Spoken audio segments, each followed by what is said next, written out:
ஆனா என்ன, அந்த வாய்ப்புகள் இருக்கிற கஷ்டத்தை பாக்குறவங்க தோத்துறாங்க, அந்த கஷ்டத்திலும் இருக்கிற வாய்ப்பை பாக்குறவங்க ஜெயிக்கிறாங்க.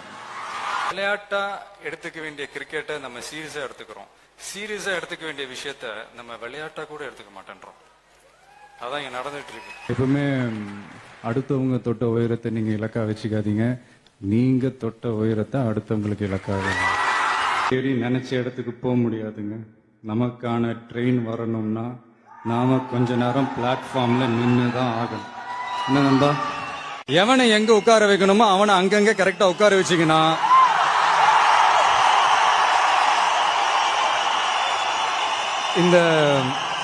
இந்த கோல்டு மெடல் எல்லாம் தானா வருமா? அதாவது வெற்றிக்காக எவ்வளவு வேணாலும் உழைக்கலாங்க, ஆனா வெற்றி அடைஞ்சிட கூடாதுன்றதுக்காகவே ஒரு கூட்டம் உழைச்சிக்கிட்டு இருக்குது. இக்னோர் பண்ணிட்டு போயிட்டே இருங்க. கத்தி கத்தி பார்த்துட்டு டயர்ட் ஆயிடுவாங்க. இது என் வாழ்க்கையில நிறைய நடந்திருக்கு, அதனால நான் சொல்றேன். நான் எனக்குள்ள வர காத்த இசையா மாத்தி மத்தவங்களுக்கு கொடுக்குறேன். சோ மத்தவங்களுக்கு கொடுக்குறவங்க முத்தமிட போடுவாங்க. எவனுக்குமே உதவாம ஒருத்தன் சுயநலமா இருந்தான்னு வச்சுக்கோ, உன்ன மாதிரி மீதி தான் வாங்குவாங்க. அதனால இனிமேலாவது 4 பேருக்கு பயன்படும். Kill them with your success, bury them with your smile.